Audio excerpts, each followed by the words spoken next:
సరే ఆ విశ్వం తగ్గాడని మాత్రం అనుకోవద్దు సార్. మీకేదో పెద్ద గొయ్య తీపోతున్నాడు అనుకుంటా.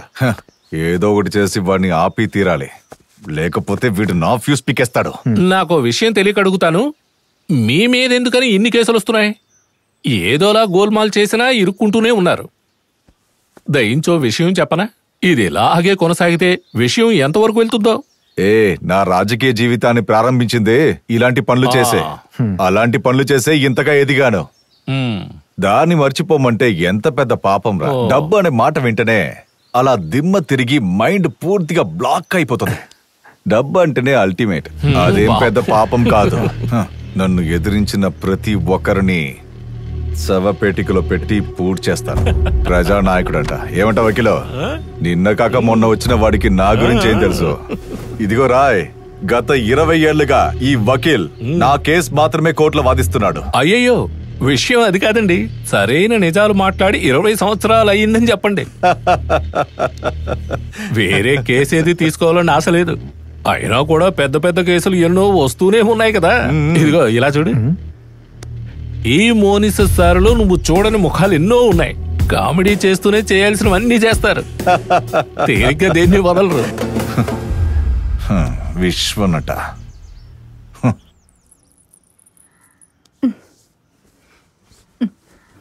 అందంగా ఉన్నానమ్మా. వెళ్ళవే. నీకు పెళ్లి చేయలేకపోవడం వల్ల తలెత్తుకుని మేము తిరగలేకపోతున్నాం. నీ మనస్తత్వానికి తగ్గ భర్త దొరుకుతాడా లేదా అని భయంగా ఉంది.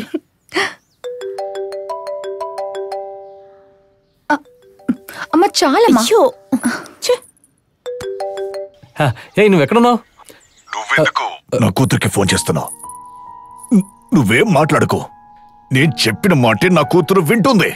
కాబట్టి తన వెంట పడ్డం ఇక్కడతో నువ్వు ఆపే. మీరు ఖచ్చితంగా విడిపోతారు. కాబట్టి మీరే చివరికి బాధపడతారు. అర్థమైందా? ఇదిగో, మీ నాన్న ముఖ్యమంత్రి అయితే ఆ పొగరు నా దగ్గర చూపించుకో. పెట్టు.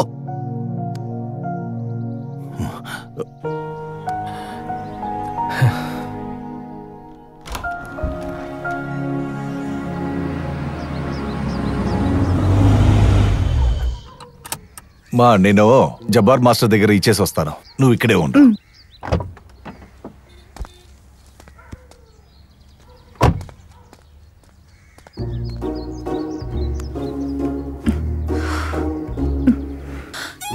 హలో, వాపా నిన్న తిట్టేరా? మరేం పర్వాలేదులే, మీ నాన్నగారే కదా, ఆయనతో మాట్లాడి ఎలాగైనా ఒప్పిద్దాం. ఎక్కడున్నావు? నేనిప్పుడు ఇంటి బయటే ఉన్నాను. నేను ఇప్పుడు బయటే ఉన్నాను. బయట వాపాతో ఒక ఫంక్షన్ కి వచ్చాను. ఇంకాసేపట్లో వచ్చేస్తా. సరే సరే. అయినా నీకేమన్నా పిచ్చా? నన్ను చూడ్డానికి ఎంత దూరం వచ్చావేంటి? అవును, నాకు పిచ్చే. అందుకే కదా నీలాంటి అమ్మాయిని ప్రేమించాను. కానీ ఈసారి వచ్చింది దూరంగా నిలబడి నిన్ను చూడడానికి కాదు, మీ నాన్నని కలిసి నిన్ను నాకిచ్చి పెళ్లి చేయమని ఆయన్ని అడగడానికి. ఇప్పుడా? ఏంటి వినగానే టెన్షన్ అయ్యావా? అవును, నువ్వు చాలా ధైర్యవంతురాలివి కదా. అయినా సరే ఇప్పుడే మాట్లాడాలా?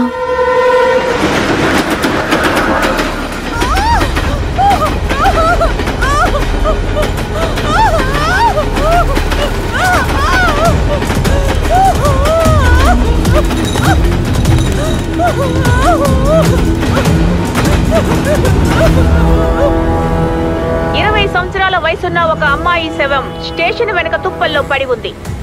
ప్రైమ్ మినిస్టర్ ని జీవితాంతం జైల్లో పెట్టాలి. సౌదీలో ఉన్న రూల్స్ ఇక్కడికే రావాలి, అప్పుడే క్రైమ్ తగ్గుతుంది. ఏం చేసినా సరే తప్పించుకోవచ్చన్న ఉద్దేశంతోనే వీళ్ళు చేస్తున్నారు. శిక్షలు ఎక్కువ అవుతానే తప్పులు తగ్గుతాయి. తప్పు చేసింది ఎవరైనా శిక్ష అనుభవించాలి.